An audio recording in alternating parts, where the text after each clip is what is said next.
ಅವತ್ತು ನಿಮ್ಮ ಕಾನೂನಿನ ಪುಸ್ತಕ ಇರಲಿಲ್ಲ ಕಣ್ರಿ. ಅವತ್ತು ಯಾರು ಕೂಡ ಸೆಕ್ಯುಲರಿಸಮ್ ಪಾಠ ಮಾಡುವಂಥವ್ರು ಯಾರು ಇರಲಿಲ್ಲ. ಆದ್ರೆ ಅವರನ್ನ ಕರೆದು ನಾವು ಇಲ್ಲಿ ಮಸೀದಿಯನ್ನ ಕಟ್ಕೊಟ್ವಿ, ಚರ್ಚ್ ಅನ್ನ ಕಟ್ಕೊಟ್ವಿ. ಇದು ಹಿಂದುತ್ವ, ಇದು ಜಾತ್ಯತೀತತೆ.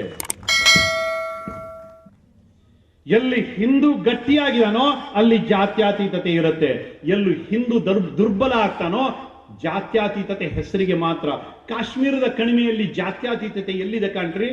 ಅಲ್ಲಿ ಹೋಗ್ರಿ, ನಿಮ್ಮ ಡೊಂಗರ ಬಡಿರಿ ನೋಡೋಣ ಕಾಶ್ಮೀರದ ಕಣಿವೆಯಲ್ಲಿ.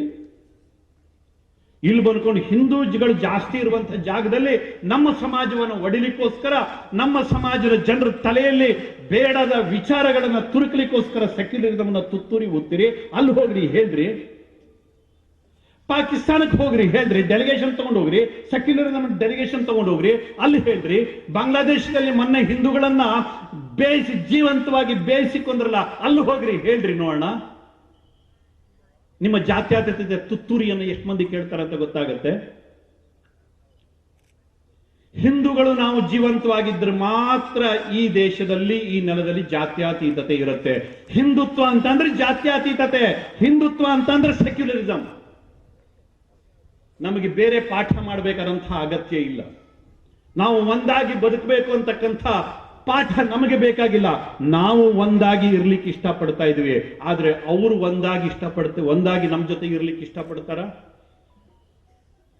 ಜಗತ್ತಿಗೆ ಶಾಂತಿ ಸಹಬಾಳ್ವೆಯ ಮಾತನ್ನ ಹೇಳಿದ್ದು ನಾವು, ಸಂದೇಶವನ್ನು ಕೊಟ್ಟಿದ್ದು ನಾವು. ಜಗತ್ತಿನಲ್ಲಿ ಕತ್ತಿ ತಗೊಂಡು ಬಂದು ಧರ್ಮವನ್ನ ತಲೆ ಮೇಲೆ ಹೇರಿದ್ದು ಅವರು. ಮೊನ್ನೆ ನಮ್ಮ ದೇಶದ ಸರಸಂಘ ಚಾಲಕರು ತುಂಬಾ ಚೆನ್ನಾಗಿ ಹೇಳಿದ್ರು. ಇಸ್ಲಾಂ ಅಂತ ಅಂದ್ರೆ ಶಾಂತಿಯ ಧರ್ಮ ಅಂತ ಕರೀತಾರೆ. ಶಾಂತಿ ಎಲ್ಲಿದೆ ಅಲ್ಲಿ ಅಂತ? ಯಾವ ಇಸ್ಲಾಮಿಕ್ ದೇಶದಲ್ಲಿ ಶಾಂತಿ ಇದೆ?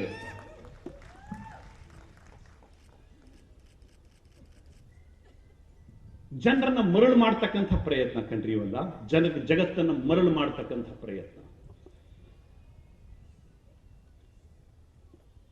ಅಮೆರಿಕ ಇವತ್ತು ಉದ್ಧಾರ ಆಗಿದ್ದಿದ್ರೆ, ಅಮೆರಿಕ ಇವತ್ತೇನಾದ್ರು ಸಶಕ್ತ ಆಗಿದ್ದಿದ್ರೆ ಅದು ಹಿಂದೂಗಳ ಕೊಡುಗೆ, ಭಾರತೀಯರ ಕೊಡುಗೆ. ಇವತ್ತು ಅನಿಸ್ತಾ ಇದೆ, ರಷ್ಯಾಕ್ಕೂ ಅನಿಸ್ತಾ ಇದೆ, ಯುರೋಪಿಗೂ ಅನಿಸ್ತಾ ಇದೆ, ಕರೆದು ಇವತ್ತು ಹಾಸಿಗೆಯನ್ನು ಹಾಕ್ತಾ ಇದ್ದಾರೆ. ಬನ್ನಿ, ರೆಡ್ ಕಾರ್ಪೆಟ್ ಹಾಕಿ ಕರೀತಾ ಇದ್ದಾರೆ, ಭಾರತೀಯರೇ ಬನ್ನಿ ಅಂತ, ಭಾರತೀಯರೇ ಬನ್ನಿ ಅಂತ. ಎಲ್ಲರಿಗೂ ಗೊತ್ತಾಗಿದೆ, ಎಲ್ಲೆಲ್ಲಿ ಭಾರತೀಯರು ಹೋಗ್ತಾರೋ ಅಲ್ಲಿ ಆ ದೇಶ ಉದ್ಧಾರ ಆಗಿದೆ ಅಂತ ಗೊತ್ತಾಗಿದೆ. ಯಾರು ಕೂಡ ಬೇರೆಯವರೆಲ್ಲ ಕಣ್ರಿ, ಅಲ್ಲೆಲ್ಲ ಹೋಗಿ ಆ ದೇಶವನ್ನು ಕಟ್ಟಿರ್ತಕ್ಕಂಥವ್ರು ಹಿಂದೂಗಳೇ.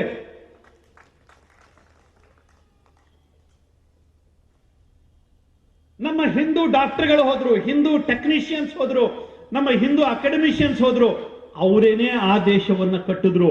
ಅಲ್ಲಿ ಹೋಗಿ ಆ ದೇಶಕ್ಕೆ ಮುರ್ದಾಬಾದ್ ಅಂತ ಹೇಳಿಲ್ಲ, ಆ ದೇಶವನ್ನ ಕಟ್ಟಿದ್ರು. ಅವರು ವಾಸಿಸ್ತಾ ಇರತಕ್ಕಂತಹ ನೆಲವನ್ನೇ ತಾಯಿ ಅಂತ ಗೌರವ ಕೊಟ್ಟರು. ಯಾಕೆ? ನಾವು ಭಾರತ ಮಾತ್ರ ನನ್ನ ತಾಯಿ ಅಂತ ನಾವು ಹೇಳ್ಕೊಟ್ಟಿಲ್ಲ. ಮಾತಾ ಭೂಮಿ ಪುತ್ರೋಹಂ ಪೃಥಿವ್ಯಾಹ. ಈ ಮಣ್ಣು ನನ್ನ ತಾಯಿ, ನಾನು ಈ ತಾಯಿಯ ಮಗು, ಆ ಮಹಾತಾಯಿಯ ಮಗು ನಾನು. ಈ ಮಣ್ಣಿನ ಬಗ್ಗೆ ನಾವು ಹೇಳಿದ್ವಿ. ಅದು ಅಮೆರಿಕಾದಲ್ಲಿ ನಿಂತ ಹೇಳಿ, ಯುರೋಪ್ದಲ್ಲಿ ನಿಂತ ಹೇಳಿ, ಭಾರತದಲ್ಲಿ ನಿಂತ ಹೇಳಿ, ಭಾರತ ಮಾತ್ರ ನನ್ನ ನೆಲ ಅಂತ ನಾವು ಎಲ್ಲೂ ಕೂಡ ಹೇಳಿಲ್ಲ. ಯಾಕೆ? ಹಿಂದುತ್ವ ನಮಗದನ್ನ ಹೇಳಿಕೊಟ್ಟಿದೆ. ನಾವು ಎಲ್ಲೋ ಒಂದು ಪೂಜಾ ಸಂಪ್ರದಾಯಕ್ಕೆ ಬದ್ಧರಾಗಿರ್ತಕ್ಕಂಥವ್ರಲ್ಲ. ಚಾರ್ವಾಕನನ್ನು ಗೌರವಿಸಿದ್ದೀವಿ, ಎಲ್ಲರನ್ನು ಕೂಡ ಗೌರವಿಸಿದ್ವಿ. ಇತ್ತೀಚೆಗೆ ಬ್ರಾಹ್ಮಣವಾದ ಮತ್ತು ಮನುವಾದದ ಬಗ್ಗೆ ಭಾರಿ ದೊಡ್ಡ ಚರ್ಚೆ ನಡೆದಿದೆ, ಟಿವಿಯಲ್ಲಿ, ಅಲ್ಲಿ ಇಲ್ಲಿ ಎಲ್ಲಾ ಕಡೆಗಳಲ್ಲಿ.